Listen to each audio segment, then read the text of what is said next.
and welcome to Roseplay Presents episode 48. As always, I'm your host, Aurian MoonRose, and here on Roseplay Presents we do something a little differently. Unlike Roseplay and Fire Moon Roseplay, where we have a seasonal video season mixed with 3 special episodes, everything is a special episode here. We can do anything from closed betas to interviews with content creators and developers, E3 events, maybe Comic-Con, any type of event like that, podcast, as right now, or Adama's Review Corner, where I bring my past back up to surface. Today, however, we continue on with the second podcast of DWAAN, the Dealing with Negativity and Anxiety podcast. So for those of you who were around for the last one, we went a little bit over an hour on it. Well, this episode we did 2, but there's good reason for that. Because this time, not only was it me, an amateur gamer, but it was also Rogue Edge, who has an interesting and colorful time there. I mean, not colorful in a bad way. So, again, I'd like to say that all credit goes to Amateur, even though he might sometimes deny it and say it's a group effort. But I'm going to do that anyway and say that it is. And you can go ahead and check out his channel. You can check out Rogue's on VidMe. I'll probably have the description again down of what he originally put. Otherwise, I don't take credit for this podcast, although I be in it, and it's here so that we can share it on multiple platforms, and hopefully it can help somebody. So, without further ado, let's go ahead and dive into a almost 2-hour-long DWAAN podcast.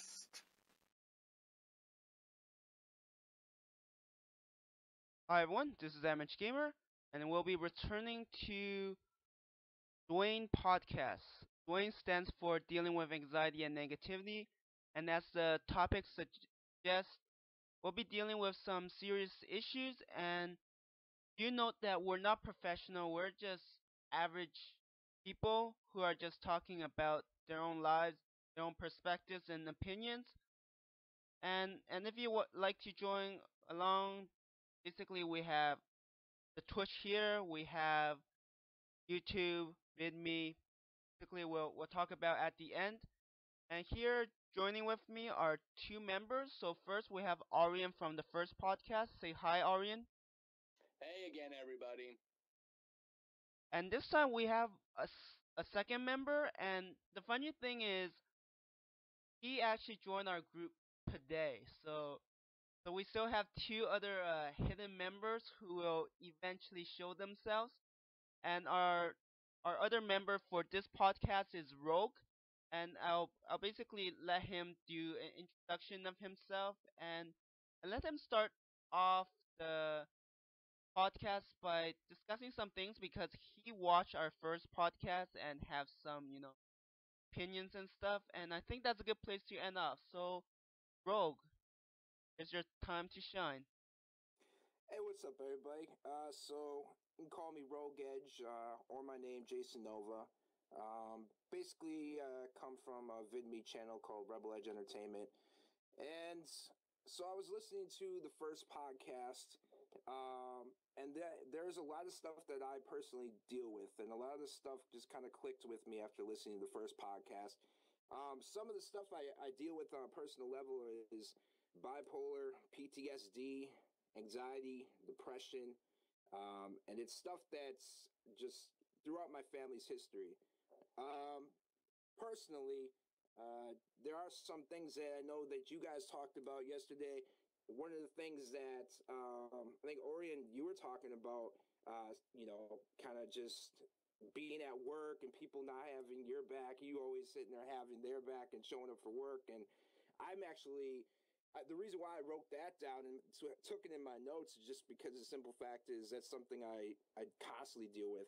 I was always a people pleaser. I was always the guy that always was like, I'm going to make everybody else happy. But in the end, I was the unhappy one. So I was always the guy who was willing to make everybody laugh, make everybody smile. But at the end of the day, I go home and I would be depressed and dealing with my own personal issues. And it didn't help that I was also an introvert as well. But yeah, I mean, one of the other things I sit there and have had too is multiple jobs. I've had over 10 jobs in my lifetime. I've worked in various retail stores, worked in various warehouses, worked for big corporations, and worked for small mom and pop shops. And I've been all over the place. And the reason why I kept switching jobs is I never could find anything that made me happy. And the only thing that truly made me happy was entertaining people, making people smile, making people laugh. And that's really why I do what I do right now, which is create my own shows on my Rebel Edge Entertainment channel on VidMe. And I continue to do it, and I can hopefully have a future and hopefully have success in it. Yeah, that was a great intro, Rogue. And one thing I want to continue is, as you heard, he said he went through multiple jobs. That's what I've been doing. And and one of the thing about life is you you never really know what you want to do with your life until maybe something happens, something you experience, and you will never find out until you go out. Like if like let's say you're 16 or whatever age where you can legally work, and if you don't work, if you just stay at home, game all day, and don't really socialize, you're missing out on an opportunity to decide what you want to do later. And the thing is, opportunities won't wait for you. I'm not sure. I'm pretty sure the other two members are familiar. Like if you're applying to a job, there's lots of people at the interview, and sadly, probably only one of them is gonna get picked. So it's a dog eat dog world out there, and the earlier you figure out what you want to do with your life, the the sooner you could focus all your energy effort into it.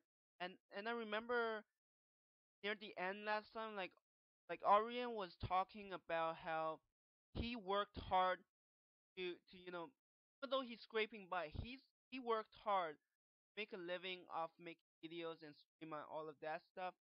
And that's the thing. You won't accomplish your dreams just by hoping will come in a nice package and say, "Here I am." You have to go after it. You can't run after it. You have to sprint after it.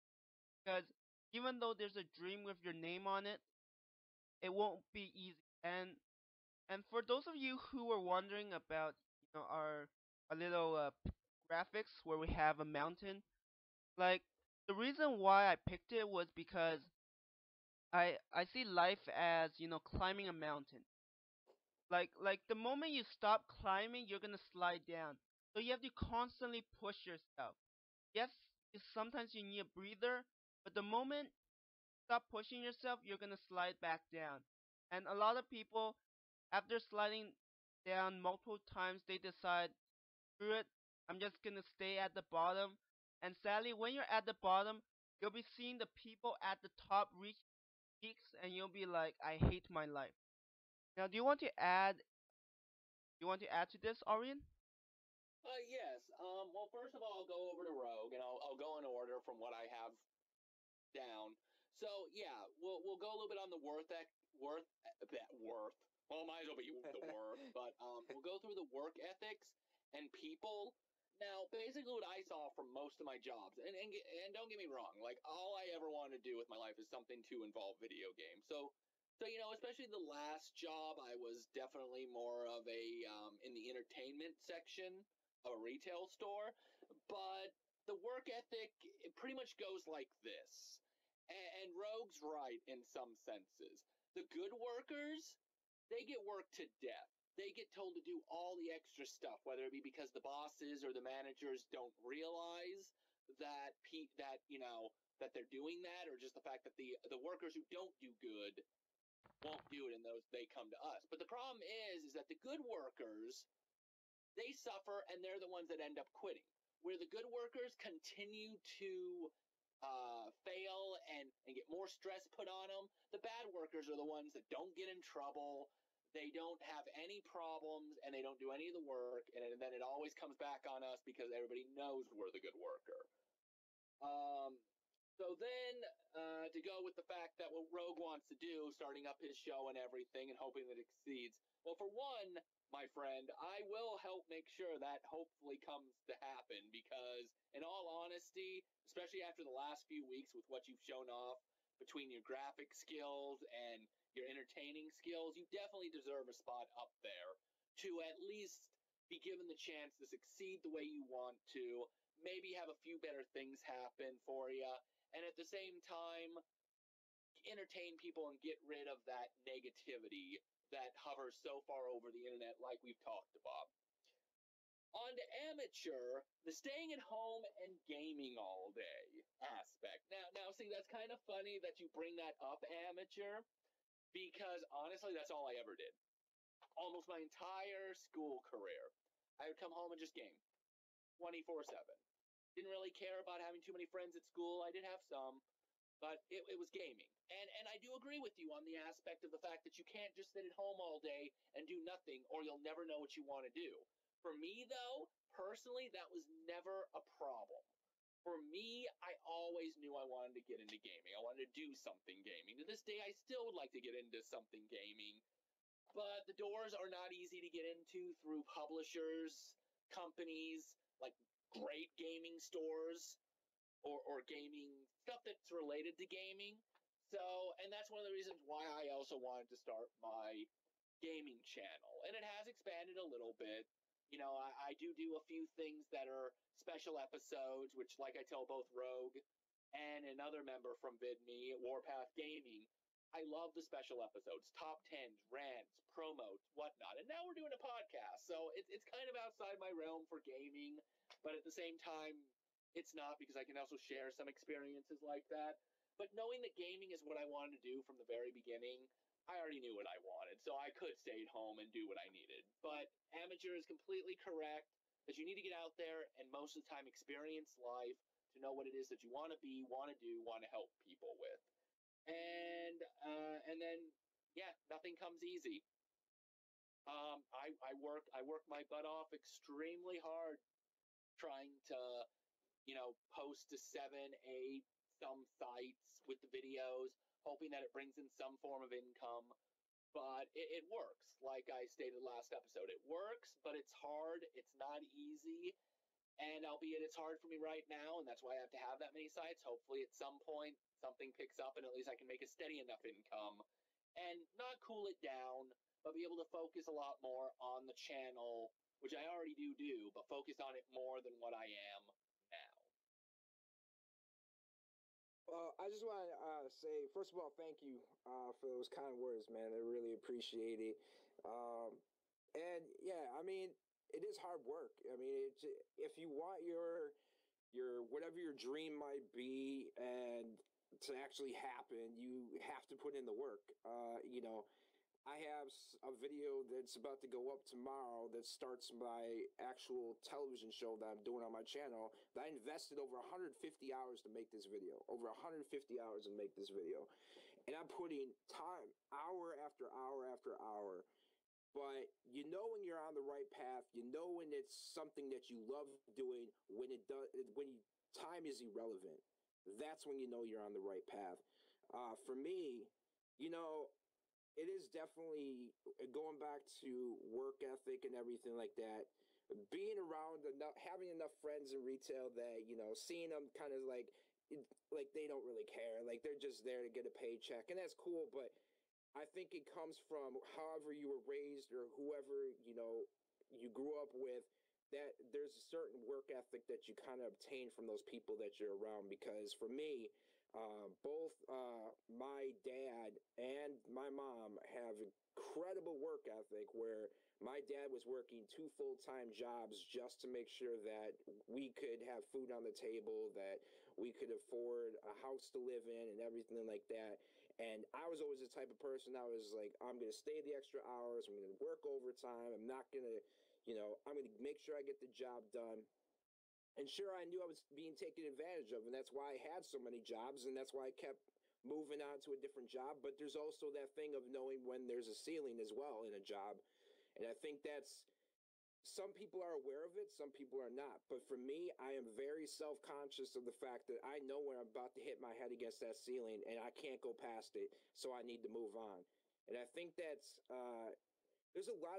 I'm kind of jumping all over the place, but a lot of this is connected to college in general.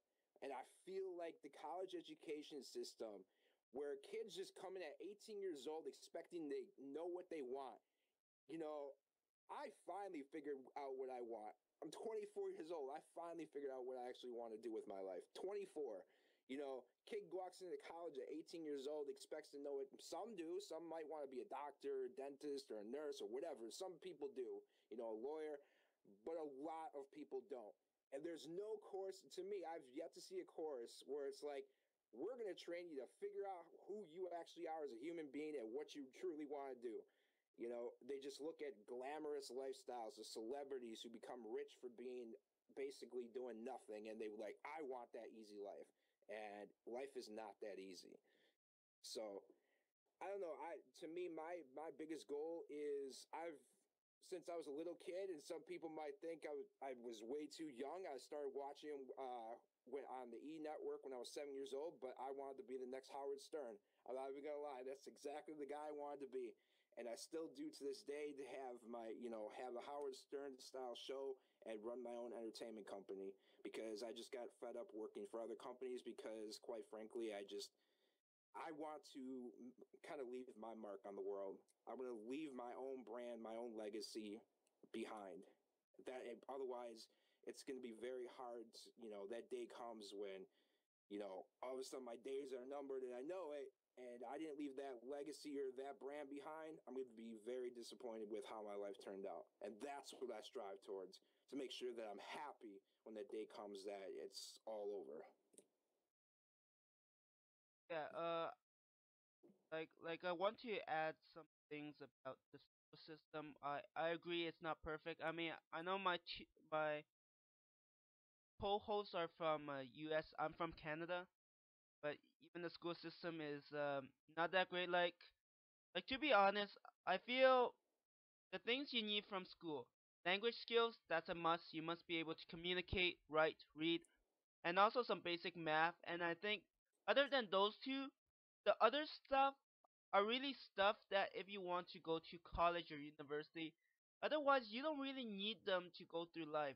I feel schools should really give like young people, teenagers more opportunity to see the world. Like maybe just see the community, just see the different jobs people are doing, and just give them an idea. Like I don't know why I need to learn about the history of Rome if I don't want to go into history. I mean, like right now I'm going into engineering at university. All my social studies, all the Shakespeare I learned, totally worthless. And and now I want to transition. Like that's the thing. School doesn't really prepare you for anything, but a lot of young people also have the wrong expectations. Like for instance, I'll use YouTube since I'm somewhat familiar with it now after doing it for a while. And a lot of people expect to make a channel, make a few videos, they'll be big like PewDiePie, and that doesn't happen. And and even then, the odds of you maintaining the channel to match him is almost impossible, because the the thing is, people want out make a making a skyscraper. Like people want to make a skyscraper, but they don't want to take the time to build a foundation. And if you have a weak foundation, it's gonna collapse on itself, and you have to start again. And that's a thing for a lot of young people. They think that if they go into something, it's gonna be easy. They're gonna find success early, and then if they don't find success, they just quit. And and that's where where both of my co-hosts say they're doing what they love. The thing about doing something you love is, regardless of how hard it is, you have motivation. Some people underestimate how powerful motivation is, especially self motivation. Like, you could have all the people telling you that you can't do something. And if if those words get into you and you start telling yourself you can't do it, you'll never succeed. Like you'll never. I mean, I'm pretty sure everybody have experiences where they don't have confidence in something, and then when something fails, they're like, "Yeah, I didn't expect myself to do it." With that kind of attitude, you can't. If you say, "I'm gonna go 120%," even if you fail, you'll be much closer than the last time you tried. And that's why you gotta find what you love. And it's not always easy. Like Aurian said, he used to do gaming, during like after school, and he already fell in love with it, and he already knew. But that's not the same for everyone. I mean, like Rogue, I actually found out what I want to do at 24 as well. Coincidence. And I was chatting with him before the podcast, and he had a life-changing experience. And if he wants to share with this podcast, he can do it. But like, I want to go back. Like the first podcast, I did talk about me doing what do you call it, door-to-door sales. That changed me because I mean, we all get the impression that only the really outgoing people could do door-to-door sales. But here was me doing door-to-door sales for 1 month. It's 1 month. It's not 1 or 2 days and then quit. It's one full month of knocking on people's doors, talking to complete strangers in an environment I'm not even familiar with. And let me tell you, door-to-door, like you need a lot of practice. Not only need courage, but there's also other things you learn along the way. Like for instance, if you need to use a washroom and you're in a neighborhood, where the hell do you go to the washroom? Like these are things people don't think about, but until they actually try it. And and that's what I'm saying. If you have an opportunity, right, even for a month, try it. Even if you hate the job, at least you know that job isn't gone. Like you're not stuck. You're not chained to your job when you apply to it. Really, the job are stepping stones as you're trying to learn more about yourself. Like for instance, I have a friend who was doing retail and really enjoyed talking to people. And then, you know, later on he decided to take some courses that allows him to, interact with more people, kind of public speaking and that kind of stuff. And he wouldn't have learned it if he didn't do those jobs. And so really experience everything to not only learn what's not for you, but also determine what you love so that when you do go on that path, you will never regret it because you will always be able to self motivate yourself to keep going forward. Anything to add, Aurian? Yes. So first, we'll go ahead and just go a little bit with Rogue, saying that I agree completely about being on the right path. Not too much to say there on that one. Um, for both of you, I want to talk a little bit about college and the depression that it can make, or the the effect that it can have. Now, don't get me wrong, I went to college too.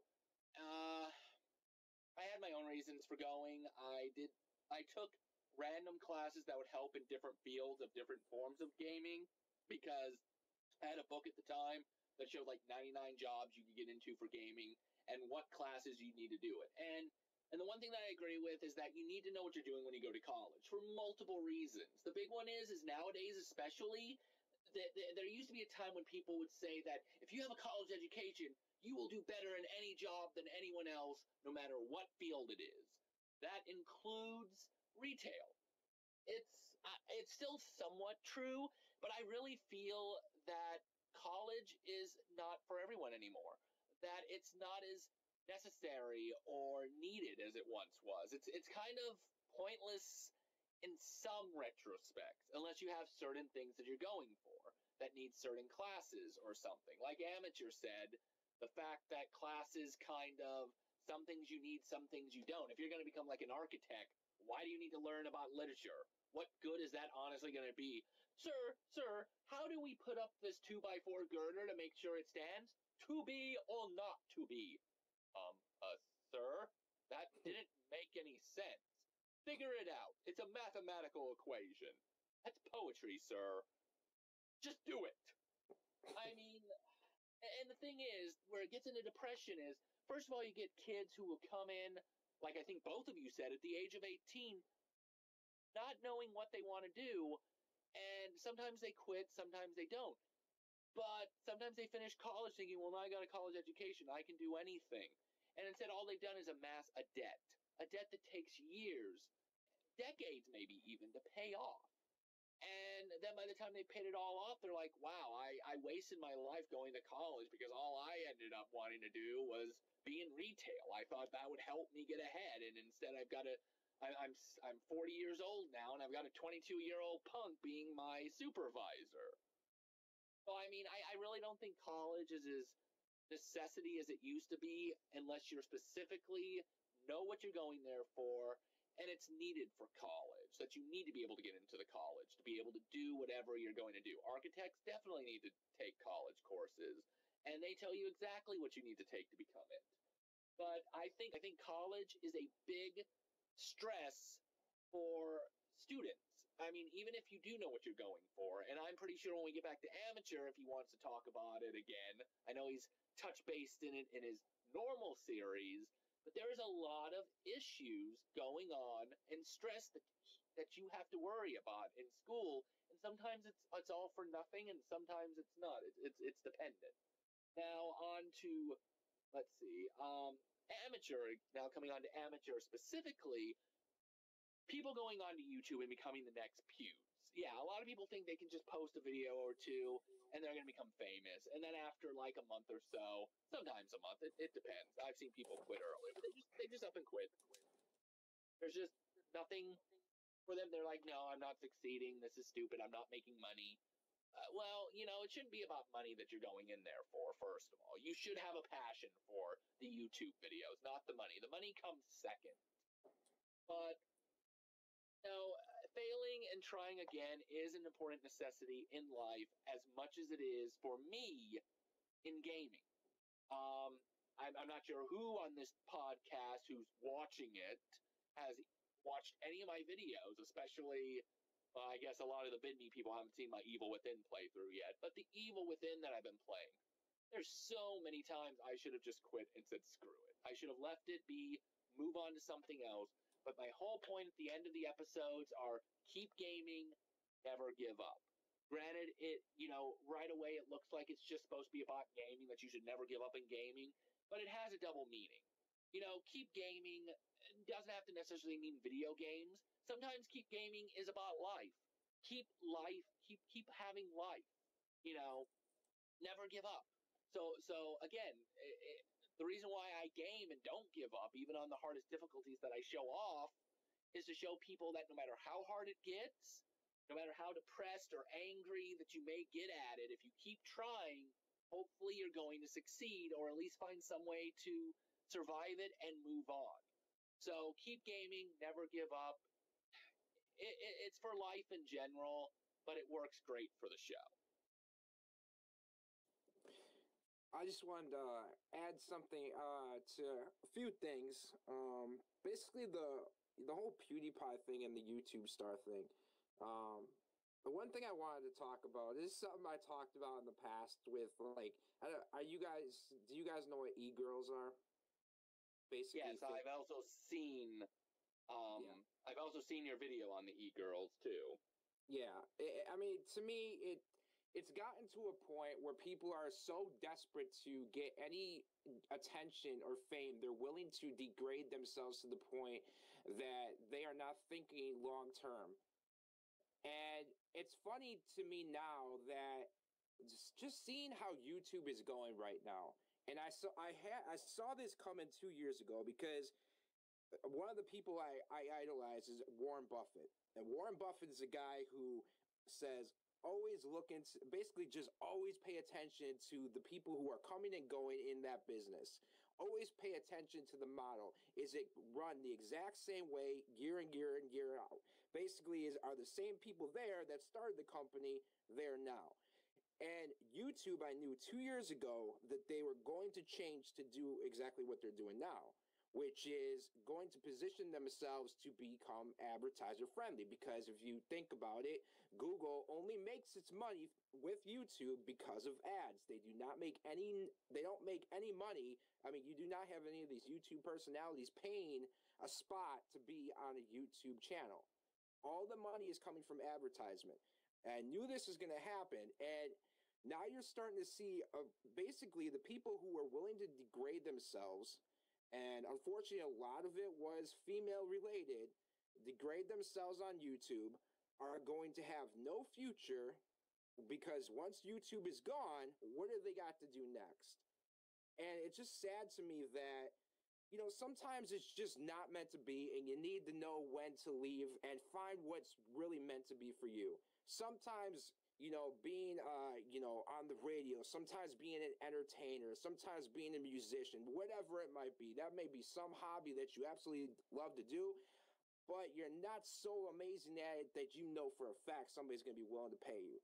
So if that's the case, you can still do it as a hobby, but you got to find out what you truly are great at. What makes you different from that person next to you? What are you so great at that just, puts you in a position where if a job was lined up, you could take that job, but the other person couldn't because you succeeded in the areas there and the qualifications for that job. So I just find it interesting, and I think VidMe right now obviously is kind of YouTube's competition at starting to be, but it just amazes me that you kind of see that, and then going to a lot of what the college stress and that type of stuff. If you kind of think about it, when you're 18 years old, you guys think back to when you're 18, you kind of, I don't know, for me, I was kind of easily manipulated into doing certain things that I'm like, wow, I shouldn't have did that. I shouldn't have done so and so or whatever it might be. But your mind is easily can be kind of quickly brainwashed at that young of an age. And that's what's happening in colleges right now, where 18-year-olds are basically coming into a college. They don't know anybody, signing up for groups, and willing to conform to whatever beliefs and ideologies they may have, and never figuring out what makes them an individual. And I think that is the biggest problem in college and causes so much stress, is that inability to, what makes me me? What makes me special? What makes me such an individual? Because we're all unique. None of us, none of us are the same. We're all human, but that's about it. We all come from different walks of life. We're all raised differently. We may have common similarities, but none of us have the exact same life. And we are all individuals, but in colleges, now it's all about groups. It's all about think the same way as I do, or you're no longer part of the group. And people are afraid to be individuals. People are afraid to stand out on their own. And that's what causes a lot of stress in college. And that's just something I wanted to talk about that I know you brought up, Aurian. So, yeah, I just wanted to give my piece on that real quick. Yeah, I want to continue this college topic. I mean, part of what I want to add is from personal experience. Like, it's probably clear by now that we agree that when you go to say college or university at 18, you have no idea what you're doing, and this has been touched on by one of my videos I make on YouTube. Basically, if you decide that indeed you want to go to higher education, like you made up your mind, there's no way you're gonna turn back. This is my basically biggest advice. Go 120%. Don't aim for 50, 60, whatever the passing is. Because not only are you experiencing the stress that Rogue was talking about, but suddenly you're struggling to pass exams because you're like, I'll do around 50% of the work and I'm gonna pass. And a lot of time that might not even be.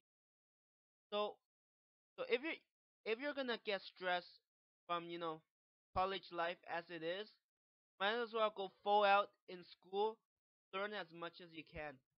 Because you never know what skills you might acquire along the way that might help you later.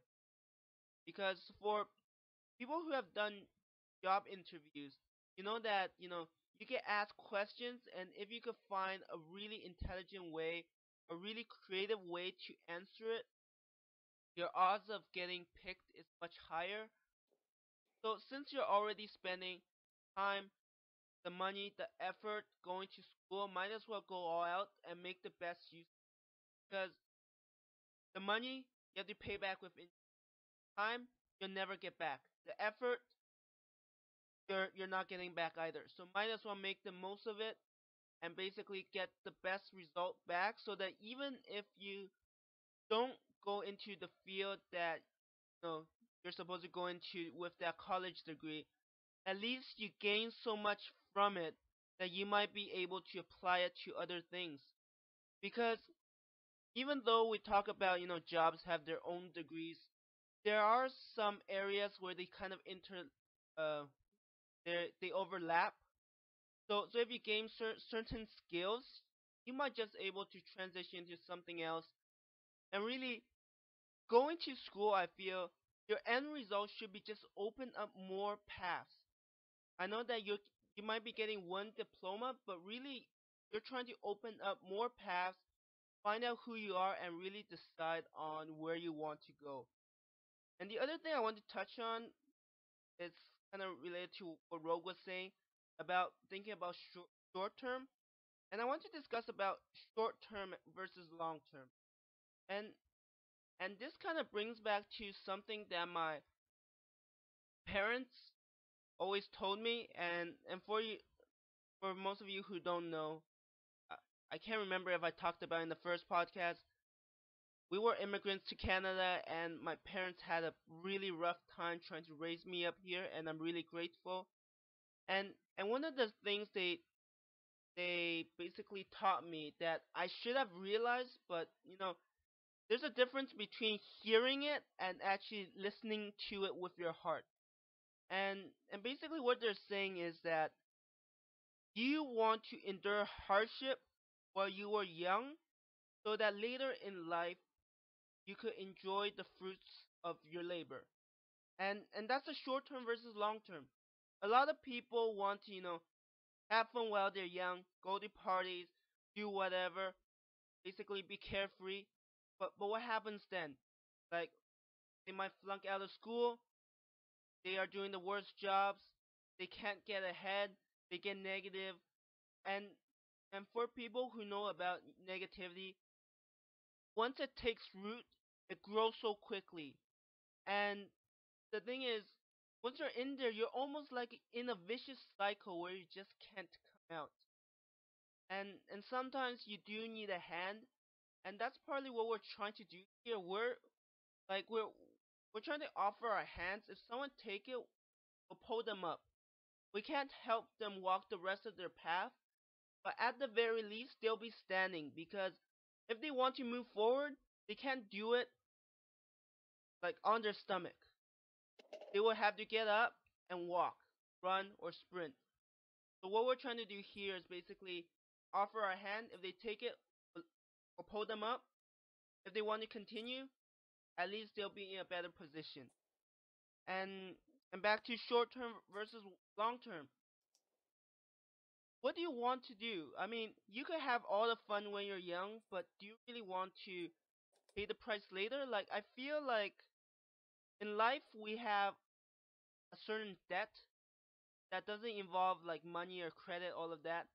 It's a debt of, you either pay it off early or you pay it off later in life. So basically, pick carefully, because I mean, can you imagine having a lot of fun when you're young, and then later in life have a horrible job, hate your job, hate hate your family, hate the situation you're in, but you can't get out, and then that will make up the majority of your life? That's definitely not a prospect I want to be in. That's why I want to think long term. And to you, Aurian. All right. So first, I actually have a really good, two really good ones for what Rogue said. First, we'll deal with the e-girl situation, and I know a lot of gaming channels or a lot of gamers in general have been having problems with them. But then you have the prepubescent boys who are like, yay, boobies or unclothed girls. There comes a point where there was this one Vidmere, or Vidian, I'm still not sure what we're all calling ourselves on that site. I think Vidicens. Vidicens, yeah, I think that sounds about right. His name is Drayson. He does make some really good kind of gaming videos, but also some good editorial pieces. I really like some of the things, and one of the things that he mentioned was the e-girls, and actually how they could be saving grace as much as they are screwing up. He mentioned in particular one woman who actually is a gamer. She is a gamer, but she does do the whole sexy thing or striptease thing. Clara Baby Legs. Now, personally, I don't know much about that girl in general, but it was something to do with, and you can watch the video on Drayson's channel for VidMe people, or you guys too if you want to know what I'm talking about. But something with her boyfriend was the gamer, but something happened that made him have to not do it for a bit, so she started it, and afterwards she found a following because obviously, in my personal opinion, girls do tend to get a bit more viewership than guys because, well, it's girls for us guys. But she went and actually took her gaming channel to what do they call it? The My Webcam or whatever. You know, the sites where you can, pay them money to do whatever. She went over there to do that. Yeah. So, and I think what she's doing is great for that retrospect. She's staying out of the normal society for the gamers so that you don't get people that are depressed or angry or people that make her depressed. Because I'm sure some e-girls are actually really nice, and maybe they are doing this for the money. I mean, back in my day, I remember movies and TV shows where I'm only a stripper because I'm trying to pay my kids college or pay to feed the table. So who knows what the situation is with some of them. But I think the fact that she's moving it over to My Webcam or sites like that where you can game and be like, hey, game topless, here's $50. I think that's much great. It's less stress and anxiety on them. It's less anger off of the people who are like, well, they're not making a living. They're just showing their body to do whatever. It's kind of a win-win for everybody, and it kind of deals with the negativity going on there. So, I mean, definitely you guys should check out Drayson's video on it. I forget what it's fully called, but I think it's something to do where it says e-girls or Claire Baby Legs. I'm not 100% sure. So, I do agree that where some of the gaming community is going can be fixed and can be done where everybody is happy. And then also conformity, like Rogue said, where everybody kind of groups together and becomes one being. Now, I remember taking a psychology class. And first I'll tell the story about what was in the psychology book, which probably has been shown all over the world, maybe, or at least the United States. So Rogue might at least have heard it maybe in an older class. But there was this woman who was getting, I don't want to really say that word, so I'm going to say she was being abused in not the normal way out on the street and being murdered, basically. And a whole group of people were opening up their windows and just watching and watching. Nobody did anything. She ended up dying. And why? Because it was a group of people. Everybody looked around, saw other people. They're like, they'll take care of it. They'll do it. And nobody did. And it was somewhat said that people as a group, and I'm probably going to get a lot of slack or a lot of hate in the comments for this, but people as a group a lot of times are stupid. A person by themselves is smart, or at least, more leadership material, unless there's actually a natural born leader within said group. Like if a person saw some girl being abused and murdered, they would either try to do something themselves or call the cops or a mixture of both. But a crowd of people sometimes, nobody can get ahead on what they want to do, and so they all end up just kind of sitting there dumbfounded. So, I mean, conformity, definitely you need your individuality. And once negativity starts to hit, as Rogue's put it quite a few times, when negativity comes to hit as a group, it affects everyone, not just one person. And Amateurs dived in a bit on this too, and it's true. That's why we need positive people. We need people that are willing to talk about the stuff that others don't want to talk about. So that maybe the negativity isn't as much there as it could be. And then on to amateur. And I agree with him with what he said. Come to college at 110%. But at the most, if you're going to go to college, make sure you are 100% ready and timed for it. Make it worthwhile to you. If you're sitting there going, I'm going to go college, I'm going to get a college education, I'm going to rock, sit there for a second and just ask yourself, why am I doing this?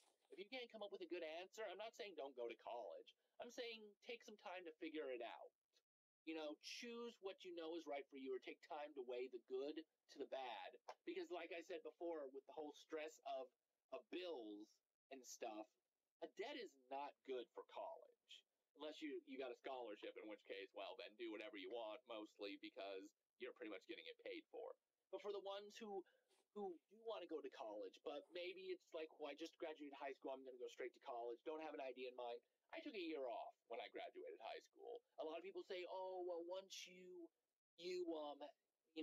get out of school, if you take too much time to go to college, you're going to not going to want to go to college, and you're going to lose your college. I've seen 40, 50, 60-year-olds go to college, albeit late, but maybe they didn't know what they were wanting to do, but they still ended up doing it. I mean, did it waste some time of their life for not doing it earlier? Maybe some people think that way. But going to college is a big choice, a big change, and brings about it its own negativity, its anxieties, its depressions, and all over. And so I took the year off before I went to college because I wanted to know for sure what exactly should I do in my gaming field. And I chose those, and I did them. And then lastly for amateur, he talked about how you could end up hating everybody.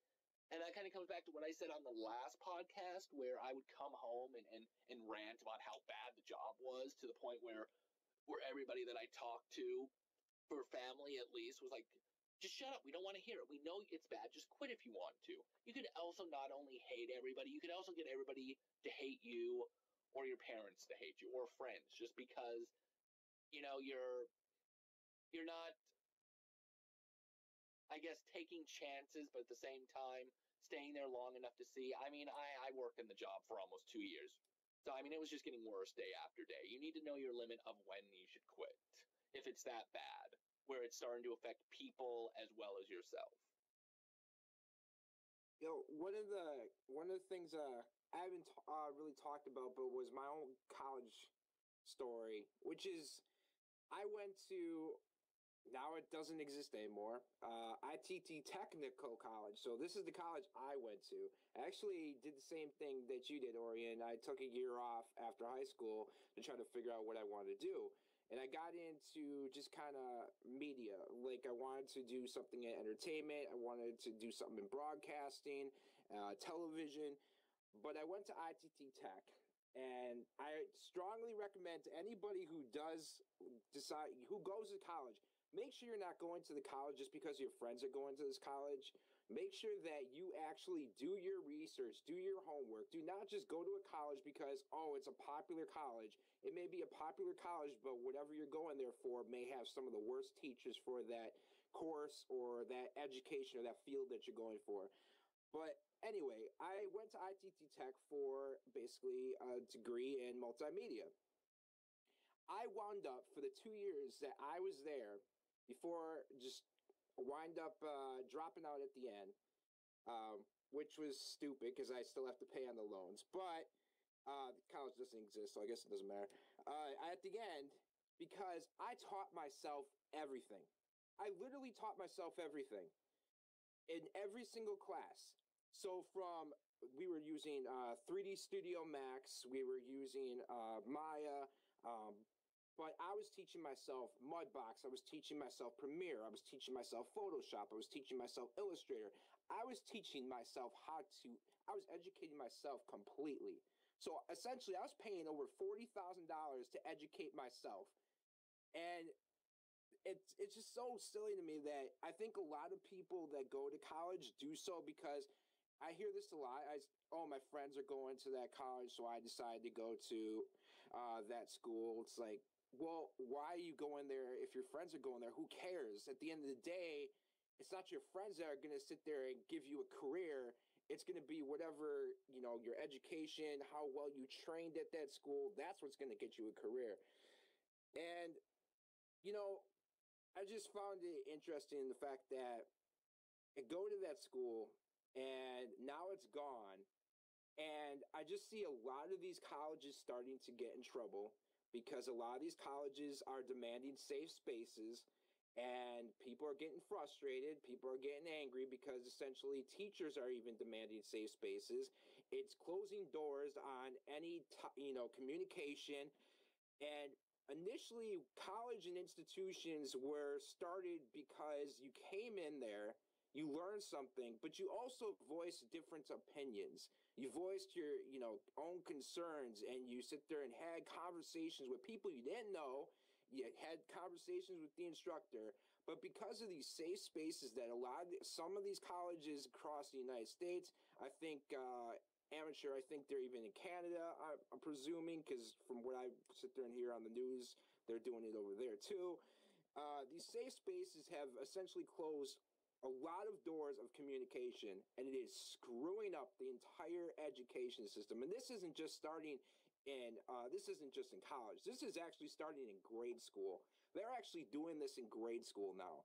It is a big, big problem that is a huge concern for me because somewhere down the road, if I have a family, I have kids, already in my mind, I'm telling myself, yeah, there's no way I'm putting them in school. I'm homeschooling my kids because I can't trust that they're going to give my kids a good education anymore.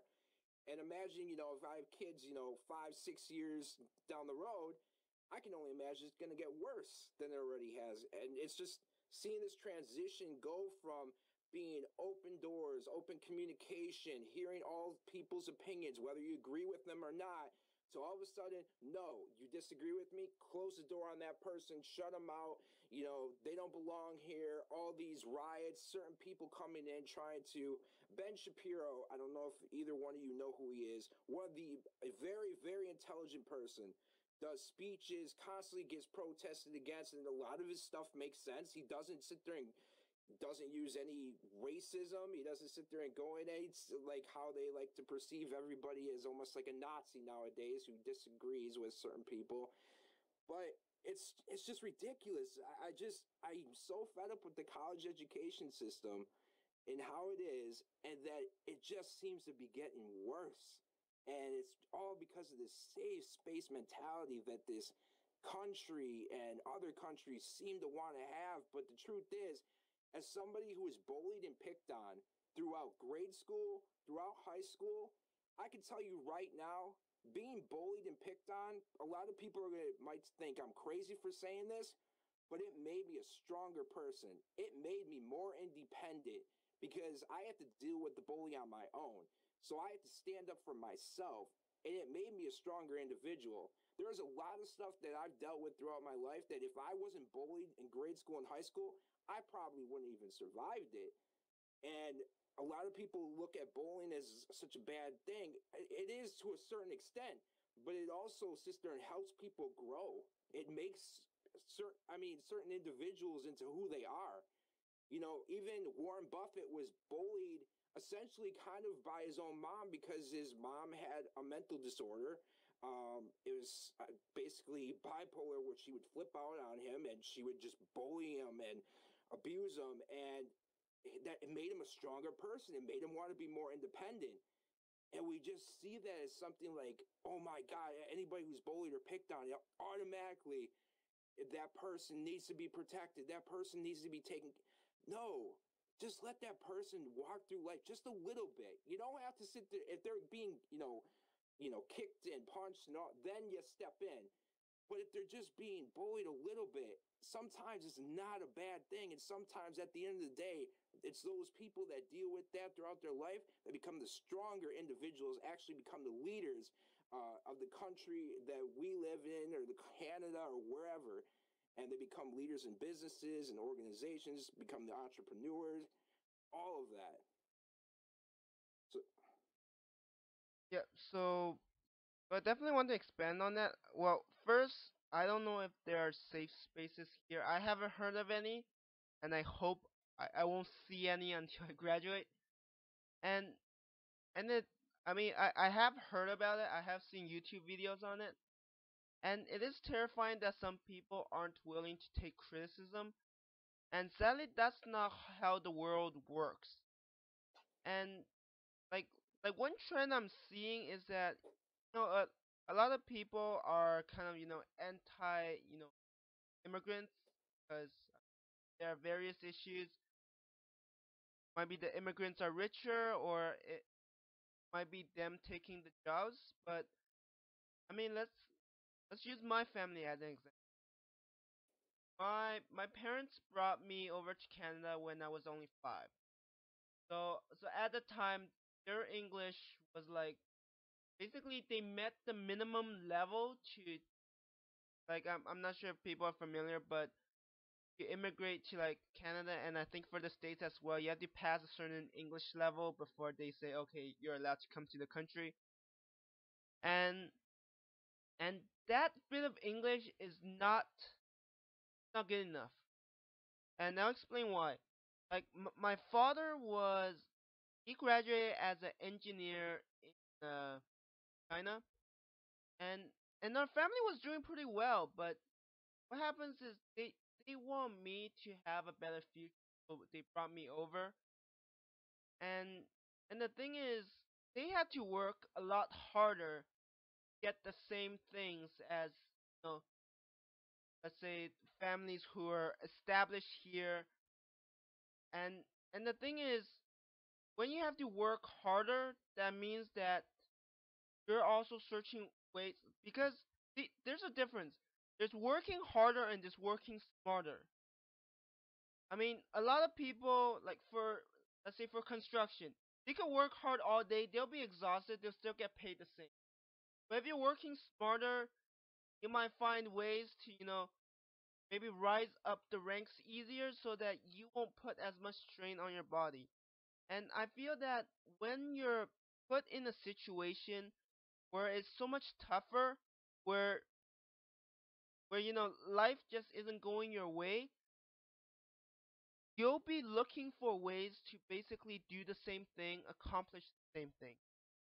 And what I mean by that is like in, instead of trying to, just in at the start of the podcast, we talked about how the nice people are usually the one who quits. And even though they quit, the fact that they worked harder than the other people means that they attained a lot more from that single job than that person will probably do for the rest of the time they'll be with that company. And those things stick with you. And the thing about unable to take criticism is in those companies, you think your managers or boss are gonna stop and say, "Oh, you're in a safe place. I'm not gonna criticize your work." No, I mean, in the real world, it's pretty like black and white. You do a good job, they might keep you. Actually, never mind. There's gray areas. You do a good job, but it's not good enough for the boss, you get fired. You do a poor job, you get fired. You do a great job and you stand out, maybe that's the only way to stand out. So, and criticisms aren't bad. Like at least learn from them because I mean, most of the times we won't see our own flaws. Like only other people get. That's why criticism helps us grow because what we want to do at the end of the day is try to fix our flaws. Like we will still have flaws. We want to minimize them so that the person we present is first still true to ourselves. Like we're not trying to act like we're someone else. But you also want to try to improve stuff. Like people are constantly growing. Like earlier I think it was Aurian who says some people were going to school 40 something. I mean when I went to my university they made an announcement that the oldest. Now, why would they go to school? They probably enjoy it. They probably don't have the pressure, but why are they going? Because they want to keep learning. They because I mean everybody know the saying knowledge is power, and that couldn't be that's definitely the truth because the more you learn, the better you'll be prepared to adapt because the world around us is changing. Like you can't stop the change. Like 20 years ago, if you ask if we're gonna have people doing podcasts on streaming, you probably call us crazy. I mean, chances are we're still crazy, but they'll see us as much more crazier and would just lock us away. The world is changing, and you have to adapt to it. And if you don't have the skills or knowledge, you aren't gonna keep up. And and you can see that with companies. Companies that don't adapt to the new technology, they they went bankrupt because they just can't compete. And then before I hand it off to Aurian, I just want to talk about like back to basically like college and university. Like earlier, Rogue talked about how you go to college because they're friends. For me, I went to university because I mean I'm from China, so my parents have certain expectations. I thought about going to college first and then decide if I want to go to university, but they're like, no, go to university. So here, I mean, I know for a lot of people, it's really tough trying to argue with their parents. They want to believe their parents, right? And to this day, I honestly don't know if they were right or not. But really, I don't want to change anything because I feel everything that happened to me along the way helped form who I am. And even if you give me a time machine, I don't want to change anything because I don't want to become someone who had a easier, early life where everything's going according to plan and just couldn't deal with the stress and stuff that were happening in real life. Like recently I talked to some people on Discord, like one person there's a marriage problem and then and then there's someone else who has a job problem. There's a lot of things you're gonna encounter in life and sadly you have to deal with it and the sooner like if you get bullied, at least you build some tolerance so that later in life, even if you encounter it, you won't feel the need to, like kill yourself. We're talking about anxiety, depression. Depression does kill sadly, and for most of those cases, people just couldn't deal with it because for some of them, they don't know how to deal with it. Everything went according to plan since they went to school, they went to higher education, they got a diploma, they got a job, and suddenly life happens and everything goes downhill. I'm not sure about you, but if something so out of the ordinary happened to me, I would have no idea how to. So, to you, Aurian. Alright, so I'm really gonna go off the rails here on my topics this time. Kind of counteracting with you two.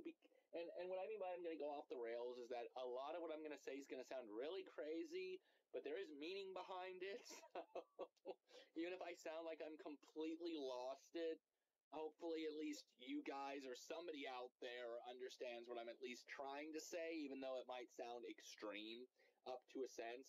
First of all, I'd like to make a little crack to Rogue on the whole college being closed and not having to worry about debt. Well, and this is as long as, the debt didn't go to a debt collector, in which case then you only have to worry if the debt collector even gives any crap to want to pursue it. Because, once it goes to a debt collector, they want it more for themselves. If a company or college has gone bankrupt, then, they're like, ooh, well, now we can keep the money for ourselves, but we still need to fight this. Then there's court and blah, blah, blah, and that gets to be more anxiety. But for the most part, it seems like you got off scot-free, thankfully, with the college thing.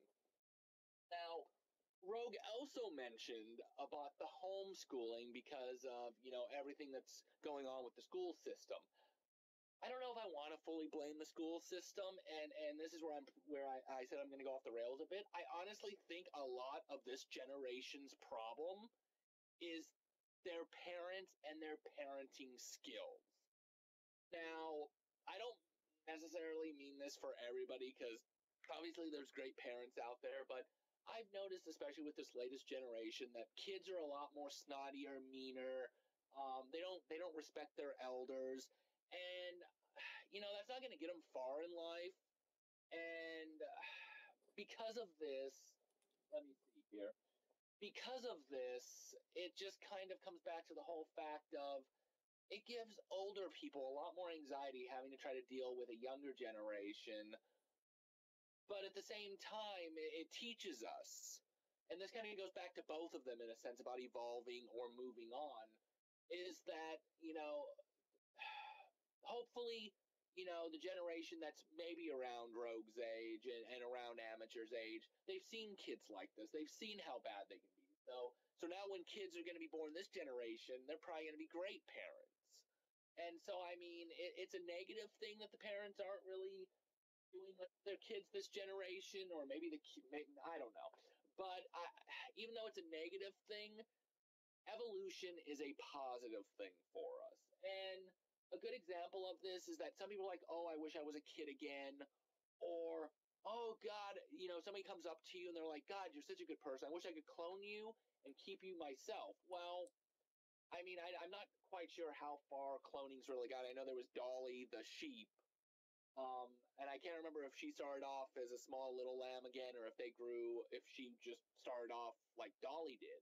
But it would seem that cloning would still have to start from a young age. So, I mean, pretend somebody tells you that, ooh, you're such a good person, I wish I could clone you. Okay, so you clone me.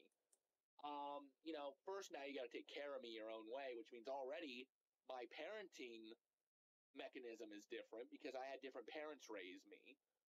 School is definitely different than what it was when I went to school. So, we learn not only from our parents, but life experiences and kids. And so by the time I've grown up and run into myself, I'm not the same person. That clone of Aurian is going to be somebody completely different, even though everything in his genes might be the same. And there could be traumatic events that made him even worse. There could be less traumatic events, which makes him snotty and snooty. So, I mean, even though it might be possible to clone, nothing is still going to end up the same. And pretending that the fact that if someone clones me from what I am right now, and my clone decides, well, I'm going to go off and do this while you're doing this because, well, we don't need two people doing this. We don't see each other for 5 years. He's somewhere different. He is still going to be a different person than the person I am because of experiences. So even though cloning is a very touchy subject to begin with, even cloning, I don't think, unless they stay right near one another, because of how society evolves, we're not going to be the same people.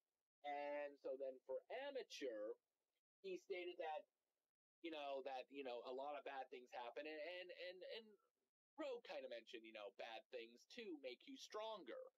And honestly, yeah, it's not great to bully someone. You shouldn't do it. I'm not saying you should at all. For those who are being bullied, just take it with a grain of salt. A lot of times, those people who are bullying you actually have their own problems too. Maybe you could try to talk with them. It might not work. Maybe it will. But bad things, bad events help evolve us. It helps us survive. I believe The Outsiders was a good book / movie / whatever, or at least the book at least said, we either evolve as a race or as people, something around there, or we die.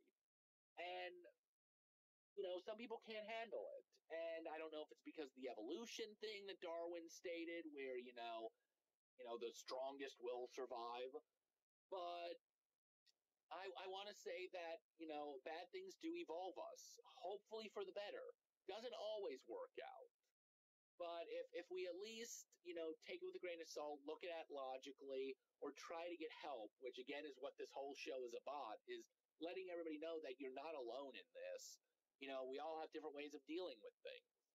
And, we have to continue to evolve, and we have to continue to realize that sometimes anything that is bad that happens to us happens for a reason, or at least there's other reasons why the bad things happen to us.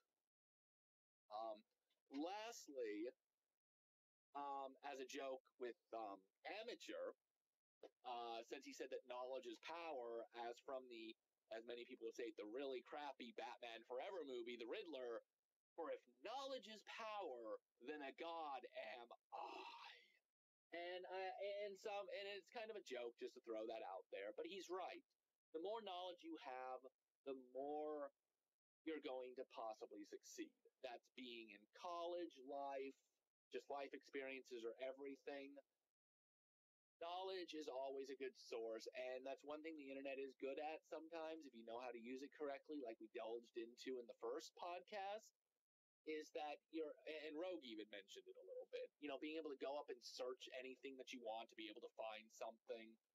Sometimes if you're having problems with something, sometimes looking it up and seeing, other people have dealt with it makes you feel better, gives you an idea how to solve things, or something to that effect. So that's roughly all I got on that one. Well, I just wanted to talk about, the whole, like, the disrespect to the elders thing. Yeah, because it's weird. Like, I was raised that to always respect people that were older than me because they were more knowledgeable than me. So at the end of the day, most likely they're probably going to know something, and I might need that. So I was always respectful to everybody, and that's how I succeeded in retail. I always treated everybody just like a human being. I never treated anybody less than me or better than me. I just treated them like an individual. But the one thing I think that causes that disrespect, honestly, is social media. This is my opinion. It may be both of yours as well, but social media, I think, has caused that level of disrespect without question in my mind, because essentially what you have social media is not just a select group of teenagers. It's not just college kids. It's people from all ages. It's people, you can be in grade school all the way up to a senior living center. It does not make a difference. Everybody seems to be either on Facebook or Twitter or Instagram or something. And what happens is you have essentially trolls, or you have people that just don't care, and they think, well, because I'm simply typing this and I'm not saying it to your face, I can say it whatever the heck I feel like. And that's where that level of disrespect comes in. The problem is, what happens with a lot of people is they bring that personality into their real world. So essentially what that means is that, they're maybe a jerk, or they constantly are trolling people online and they don't care. All of a sudden they become a real life troll. And I don't know if either one of you guys watch South Park, but that's essentially what they did, like a whole entire little 3-episode thing about people being real trolls in real life. And that's what people do. They take that personality that they built online and then they translate it to the real world. Unfortunately, it doesn't work. But they don't seem to realize that. And that's where that level of disrespect comes from. And that's unfortunately my generation, the millennial generation, and it's not all of us, because, I can assume that, amateur, you respect your elders. I do. Aurian, you do. I mean, it's not everybody, and I hate that whole thing because a lot of the times, especially nowadays, it seems like we just want to group one individual does something wrong, so immediately it's an entire group of people that must be wrong. And that seems to be how things are judged now. It's no longer judging a person on a case-by-case basis. It's judging a person by, okay, they hang out with this group, so clearly the entire group is corrupt. That's just how it seems to be. So that's another major problem. But I guess the one thing, because I know we're talking about college and that, but one of the things that is just kind of in the back of my mind, and I wanted to talk about a little bit, is I never understood the addiction to drama. When you take a look at the reason why I do what I do on VidMe for entertainment, that my channel is all about entertainment, is because when you take a look at YouTube, and the top people on YouTube are all drama based. All they do is create drama. They don't create solutions. All they do is they're basically professional TMZ artists. They just simply want to continue the drama. And for a lot of people, it's addicting. And I don't know why, but as soon as I walked away from YouTube and I stopped doing YouTube and I became exclusive to VidMe, and I only watch certain people on YouTube now, and it's mostly for tutorials and learning and that type of stuff. But as soon as I walked away from YouTube and I stopped seeing all those drama people like Keemstar and that, all of a sudden I started being in a better mood. I was happier. I was doing better in life. I'm doing better in life now. All of a sudden, when I stopped watching the news, and I know you guys talked about that in the last podcast, I think it was Amateur that said that basically drama in the news sells.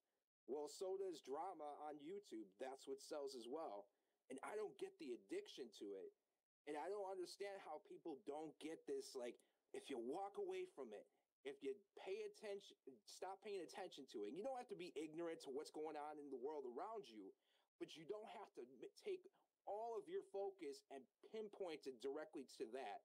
Because a lot of people do that, and I've done this, to find an excuse for why their life sucks. So they look for any excuse, any reason. Well, my life sucks because Donald Trump is the president now and my life ain't going to get any better. This was actually an excuse that a lot of people started to make. It's like, no, it's the president for, I don't care who's in office. At the end of the day, it's going to be you that makes your own decisions and you decide how your life turns out. But no, people don't want to hear that. They don't want to do some self-reflection. They don't want to look in the mirror and say, oh, okay, yeah, it is me. I'm the one that has control of this. I'm the one that can fix this life. I don't know. I wish people would stop paying attention to the drama because I bet you a lot of great things would come out of it. I think a lot more people will be happier if you stop paying attention to other people's problems and start focusing on your own and fixing your own life. So first, I want to go back to the respect for elders. Honestly, I hate that phrase, and the reason I hate it is, why are you only respecting your elders? Why can't you respect anyone? And I'm bringing up because I hope one of my co-hosts who's gonna be here eventually, like she won't hate me for this. But she's in a job, and then basically like she worked hard to get to where she is, so she's kind of like a manager. She's in a managing position, and she has someone under her who's older than her, and that person doesn't respect her, and that's why I hate the respect for elders, because it seems to be like the younger generation always have to respect the older people, but they don't have to return it. I mean, I like to live through life respecting everyone unless they prove that they don't deserve it. Like if they do something that's really out of line, or something that's like, I'm like, okay, this person, I don't care if he or she is older than me, he or she just lost my respect by doing this. Like like to be honest, when I go through life right now, I try to show respect for everyone. Like I'm not gonna go out of the way to do something for someone, but I'm gonna respect them, be somewhat considerate, and then if someone's a good friend, I might go further. But for just random stranger I meet on the streets, I'm gonna show them the basic respect, show some consideration, and that's it. I think that's how we should go around. We shouldn't just say, oh, they're older than us, we should show them the respect. Show respect to everyone, honestly. I mean, respect should be something like it's funny. It's it's something you think it should be taught in school, but it seems to be one of those topics that may or may not be covered depending on the teachers. And really, at the end of the day, just respect everyone, even if they're younger than you. So what if they're less experienced and stuff? They're human beings. I mean, just because they're born late, it's not even something they could control. And then next, I want to transition into what Rogue was talking about making. And and the thing about excuses is I hate it. I used to do it myself. And excuses is usually something people use to, find a way out. They find excuses to say what's wrong in life, Like a Rogue use some examples, and what happens is really these excuses not only don't help. I mean, they try, people make excuses to distract themselves from the real problem, which is themselves. Because, like Rogue said, you control your own life. And when you make excuses, you're trying to put the blame on other people, and guess what? That won't get you anywhere. If anything, it's gonna make it worse. Like if you have time to make excuses, why don't you use that time to find out what will help you solve your issue?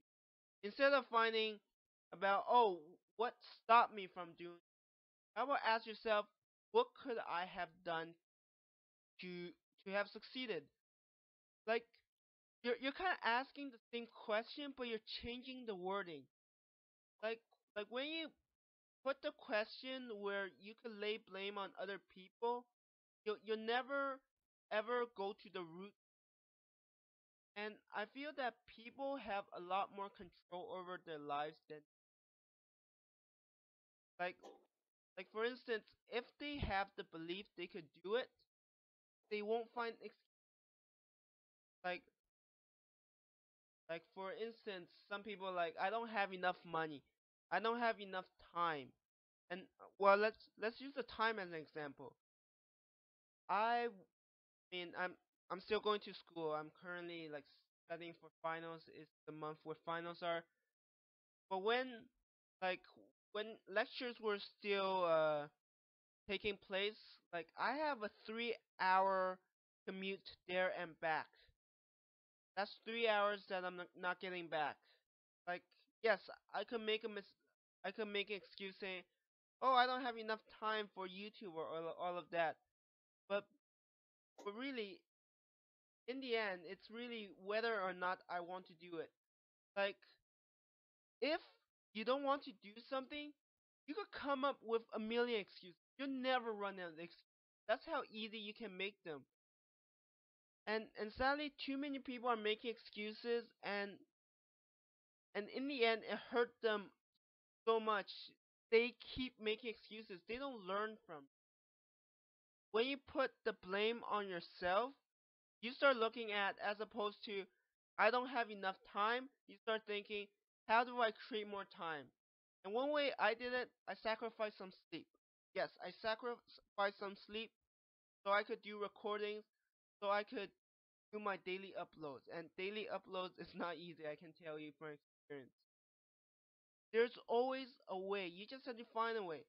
Like for instance, for Aurian, he's trying to make a living from you know just making content. And I can tell you it's not easy. I mean, especially with the recent changes to YouTube, where you have to get like at least 10,000 lifetime views before you can monetize.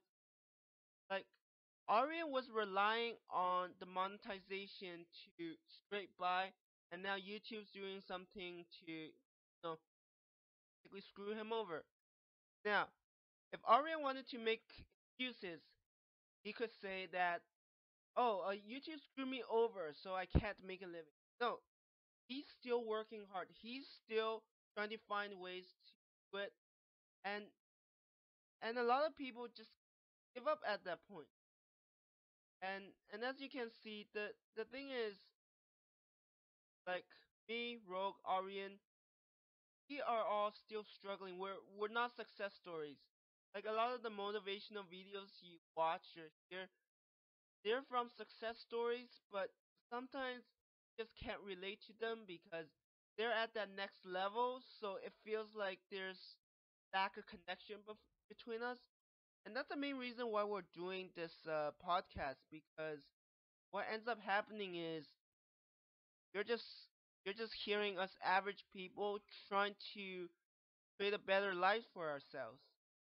And it's never easy. It requires hard work, but I'm not sure if you realize, but one of the common themes we have here is we try to maintain a positive mindset, because that's the key. Like during my door-to-door sales, one of the things we were taught is that to succeed, It's 80% mindset and 20% mechanics.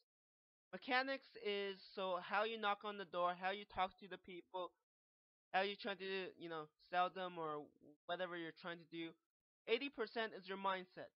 Like, if you don't believe you can do it, even if you have all the skills, even if you have all the blueprints, you can never succeed. And I don't want to elaborate on this, so I just let Aurian base opinion on whatever we talked. So So in other words, another time of babbling from Mr. Aurian MoonRose. So, I mean, I somewhat have a lot to say this time, but not so much. More personal this time, towards the end of what Amateur was saying, as it did pertain to me. But with Rogue, who said that he believes it's a lot of social media, and I will agree with that. I think social media is definitely a big step as to why people are acting the way they are, and he's right that, when you're hiding behind a computer, you're more braver to do things, whether that be bullying someone, cheating on someone you love, just normal everyday things, like pretend you're in school. How often do you go up to someone and be like, hey, I like you, let's go out? No, I mean, okay, you probably do it, but I mean, me, no, not so much. But online, it's like, hey, you got a nice pair of whatevers, let's go out. And if they say no, well, it doesn't hurt you as bad because you're not face to face. We kind of lose a bit of humanity. And like I said last episode, the internet is not necessarily a bad thing. It's good for socialization, but at the same time, there are some negatives to it. But I also don't think that it's just all social media. I want to go into the fact that I do think it has some to do with how the news does stuff, how people do stuff. It's a big hole in the long run. But I do agree that social media is a symptom of the disease that we'll call, being the way we are nowadays. But I think everything models from it, and it still comes back to us too in the long run. We're the ones that have the final say so of whether or not we're going to do this. Yeah, some things are corrupting. Power corrupts. Absolute power corrupts absolutely. And in some senses, this reigns so true because sometimes we do get over-absorbed, over-abused in our media or our form of art or just being out on the streets. Sometimes we have absorbed too much of something. So I do think somewhat it's us that has the final say, and we really need to watch ourselves on that retrospect. On to Amateur with respecting the elders and not disliking it. I guess I should have went a little bit more into detail what I actually meant by respecting your elders. Now the first thing you think when respecting elders is going to be people way older than you. And somewhat you're right, but my reasoning of respecting the elders when I say that is more to do with the fact that even if a person's a day older than you, they're kind of an elder. You should respect them. But then what happens to the people younger than you? Well, you're somebody's elder at that point. Even if by an hour, a minute younger than you, they're now your elder. Or you're now their elder, not the other way around. That gets really weird. I'm a 5-year-old kid. I'm a 70-year-old man. I own you. Yes, sir. But the point with that all is that I mean, even a minute year younger than you, you're their elder, and as an elder, which I guess does come back to the whole fact of as a whole, as a mass, we should treat everybody the same. We need to then be the bigger people and show them that, hey, look at me. I'm not being disrespectful. I'm helping out everybody, showing an example. And that's kind of what I really meant by respecting your elders, is more of the fact that everybody is an elder to somebody. And if you're an elder to somebody, then you should be respectful to the younger people, because then their younger people see that they're being respected by their elders, and it starts a chain reaction. But I suppose just my logic of things are somewhat kind of weird of how I look at things, but that's that part. So, and then of course, yeah, Amateur is right. Daily uploads is not easy. And I was doing like 3 episodes a week to my show. And then And then this Gwent, the trading card game, they sent me a beta, and come to find out, oh, because you're media, we'd like you to go and start playing the game so that others can see it and whatnot. So now I'm playing it. But I couldn't play it on the actual show, so I ended up creating Rose Play Presents, which none of you Vidians have seen yet. It's on YouTube right now, but then I threw a lot more stuff onto it. I've got now bringing back one of my old personas that failed miserably but was due to outside interference. I want to do E3 specials with it, or interviews, collaborations. Like, this will eventually go up once I find a nice place to throw it in. But because of this, I'm now recording 7 days a week.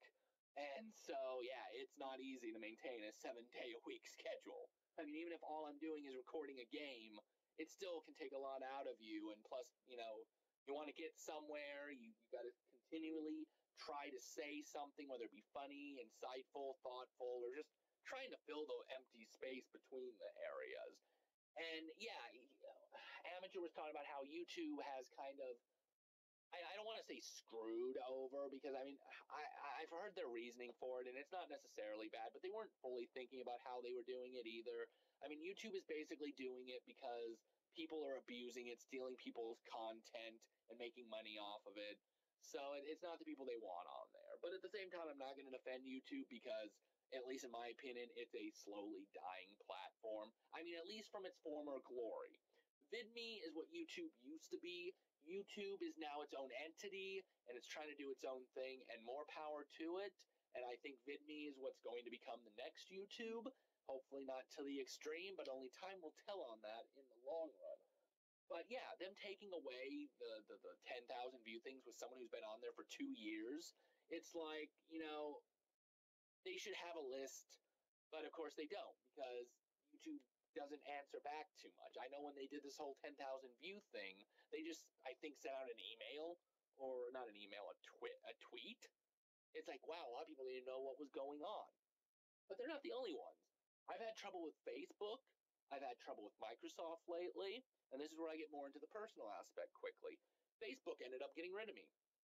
I was using it to promote my show, and YouTube basically, or not YouTube, Facebook, long story short, I won't go into it too much, otherwise we'll be here for like another hour of just me rambling.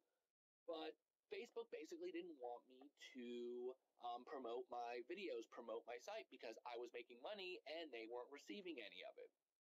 And when they tried to tell me that I have to prove who I am, I really didn't have any way to do it, because I've only got certain intellectual properties going on with Aurian and Rose Play, and I've got a few things that I tried to send to them, but they just wouldn't see, and they just kept sending me the same automated message. I tried working with YouTube, or not YouTube, Facebook. Boy, apparently YouTube is Facebook now. But I tried sending a clear message to them at the final time. This is all I've got showing that my intellectual property of Aurian MoonRose for Rose Play, you know, can we talk about it? Can we try to? No, they sent me an automated message, and then bam, I'm blocked. And Microsoft, I don't even know what's going on with Microsoft. On Rose Play Presents, I've had getting people to know another persona of mine, Adam a Darkening. I've only got like 3 episodes set up so far, but I record a 1 to 3 minute type intro and outro. And I keep getting, not copyright by it, but saying that Microsoft is like, I'm breaking a term of their agreement. And you check to see what all the breaking terms are, and I'm not breaking any of them. I've had a few of the people over at the Discord that we talk on look it over. I've had a few other people skim it over. They're like, there's nothing wrong with the beginning and the end. There's no reason why they should be doing this. And you can't talk to Microsoft either about it, because first you try to go to the ambassadors, and the ambassador's like, well, technically we're only Xbox players as well. You got to actually contact Microsoft. When you try to contact Microsoft, and the thing that they send you is, please do not reply. But then you try to reply to them, they never reply back or send an automated message just sending the same stuff you already know. And then if you try to go to technical support, they basically shun you away saying, we're sorry, we're not the people you need to talk to. You need to send the message to so-and-so. And it's like, I've done that. Click. They've hung up on you. So, I mean, a lot of corporations, a lot of sites are wanting more money for themselves, I personally think what it is. And so because of that, I'm kind of, as Amateur put it, getting screwed a little bit. And it is frustrating, it is depressing, and he's right, I could make excuses.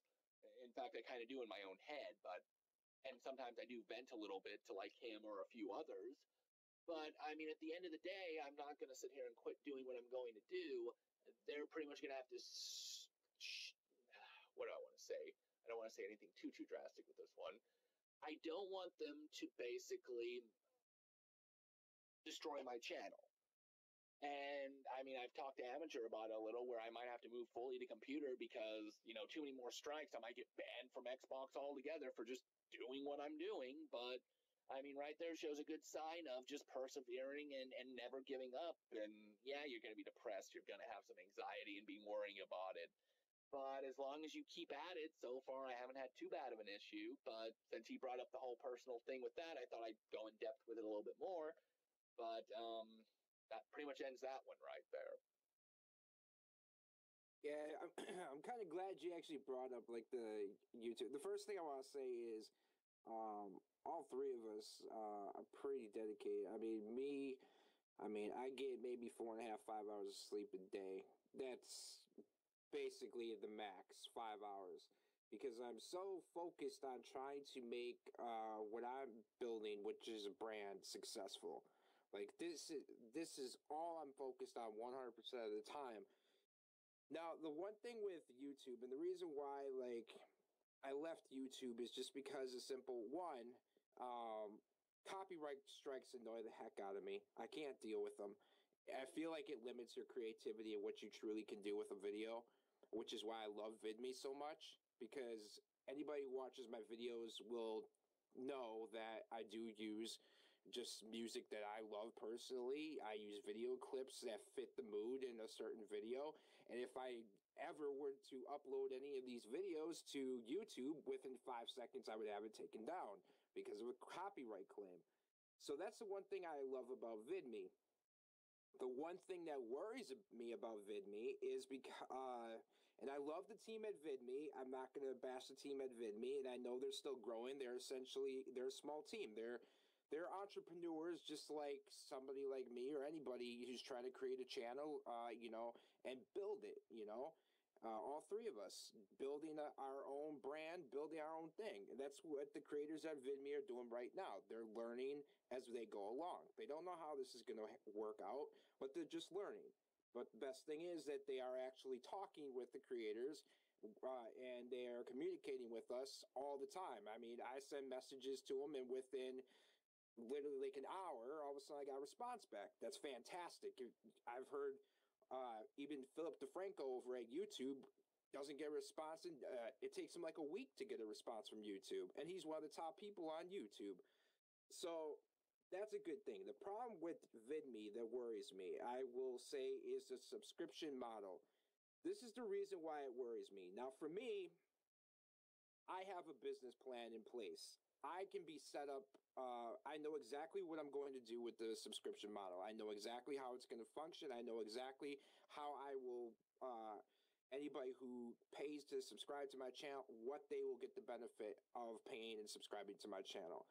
The one thing I worry about is because of all three of us have kind of said it, YouTube essentially is starting to go down. Now, I don't think YouTube is going to turn into MySpace. I just think YouTube will become a different thing altogether. I think when YouTube TV was announced, I kind of suspected that's what they want to do. They want to become almost like a Netflix, they don't, with content creators a little bit. But now you're seeing certain YouTubers start to creep over into VidMe territory. One guy who's, on April 7th, he created a VidMe account.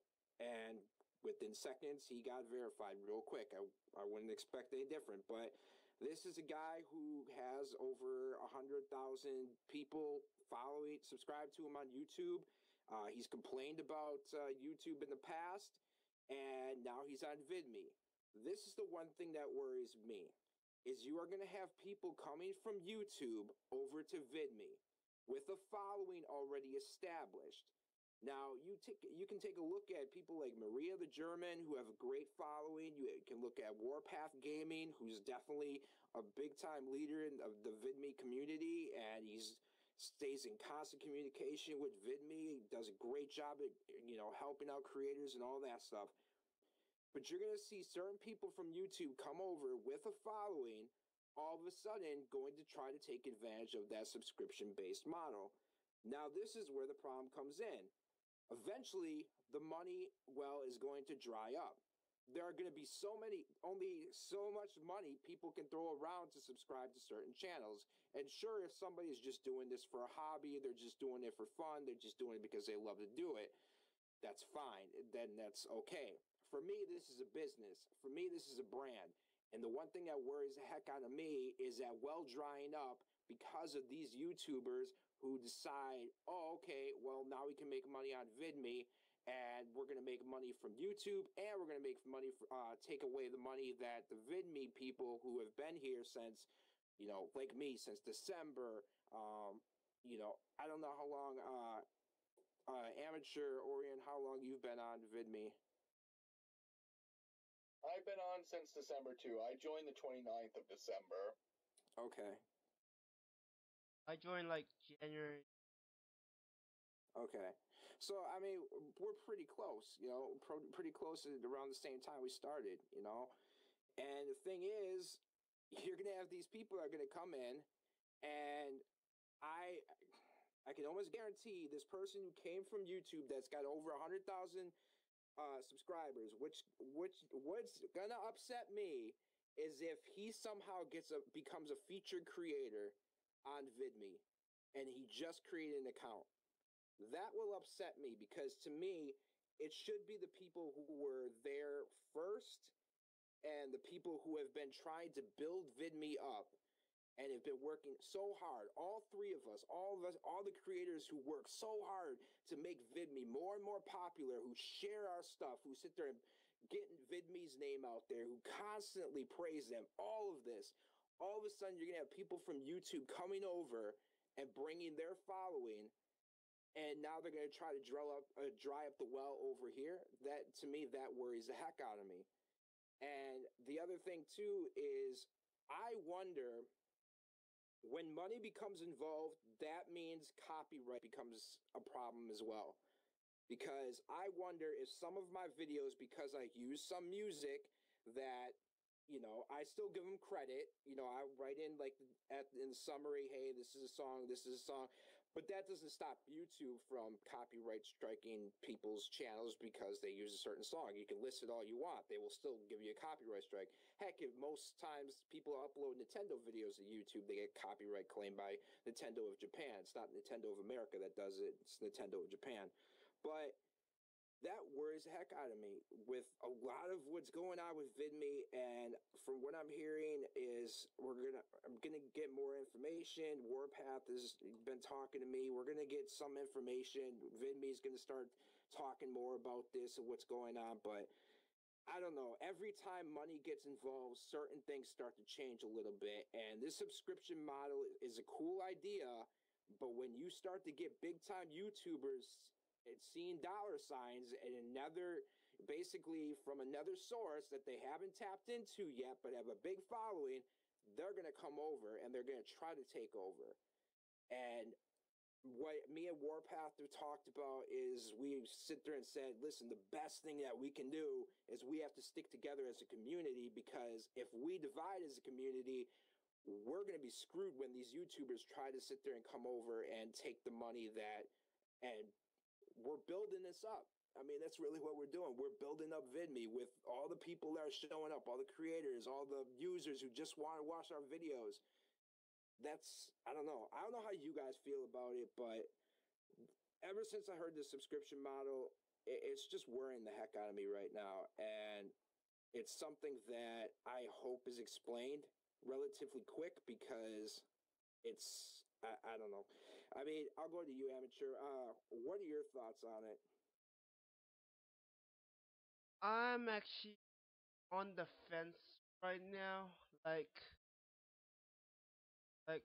like to be honest, I'm not an expert here. I'm still new to like I've only been on YouTube for about 3 months. And been me basically slightly shorter, so I'm afraid I haven't seen enough to really have any thoughts on it. And as much as I want us to discuss this topic, because as you can see, the certain events that happen like create stress, and we have to deal with it. Like we can't ignore it, we can't run from it.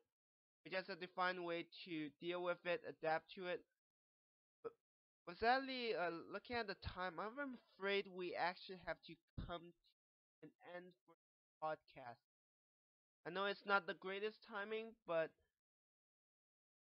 I'm afraid I still have finals, so I still need to study and all of that stuff. And just one of those priorities where, as much as we love doing what we're doing, sometimes real life does come first, and we have to deal with it. So, so basically, I'll let Aurian and Rogue talk about their conclusion to this podcast, and then I'll just end it off. So, off to you, Aurian. All right, well, since we do have to go, I'll try to make this very quick. And I know he's kind of asking the opinion. I do have a few thoughts about it. So I'll try to make this as quick as I can before my conclusion. And that basically has to go with the subscription fee, the future of VidMe, and copyright content and content creators paying. Now, I don't think as much we might get copyright claims because of the fact that it's coming out of other viewers' pockets. And again, like you said, we're not quite sure what's going on yet. But I have faith in VidMe, and I have faith that what they're doing, what they have planned, is going to work.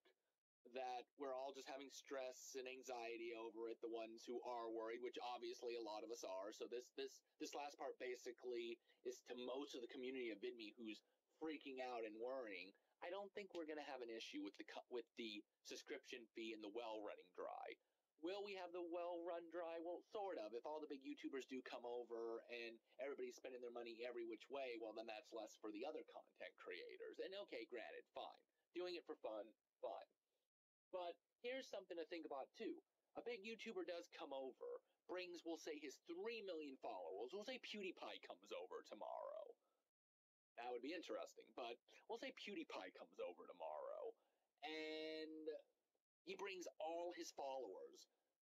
Well, the followers might not be watching YouTube anymore, which means they're going to have a new video outsource, which means we're going to get 5 million more people to VidMe, which means we have 5 million more chances to be viewed by somebody, to be subscribed, to have that subscription model, or just in general to have more people watch our content. And yeah, like he said, the people who have been here longer are worrying about this because they feel like the big content creators are going to take everything from them. I don't honestly think that's going to happen. I have faith in not only the community of VidMe, the creators of VidMe, and I even have faith with the YouTubers are coming over. Even the big ones are knowing that there's problems with YouTube. And if they bring their following, then their following is going to help everyone else. Because I doubt that they're just going to solely come over for just their favorite content creator. They're going to spread like a virus, and we're going to have more people. That does mean we're going to have more content creators, but that's not necessarily a bad thing either. And for the future of VidMe, yeah, I don't know what they're doing. Again, I'm having faith in them, but I think right now, as long as VidMe attempts to care, attempts to try, at least more than YouTube ever did, I think we will have less to worry about. And I believe that someone that has to worry like you, Rogue, about your music copyright thing, there might be something that they can do if you talk to them that they might be able to solve that'll work it out.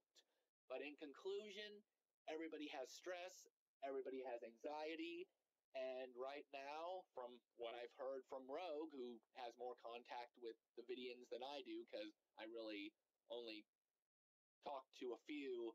I mean, I'll talk to anybody who talks to me. I mean, if you want to send me a message on VidMe, feel free to, guys. I'm always available. I'll talk back to you. I watch a lot of videos. I don't really respond much. Something I might talk about in the next episode that we have.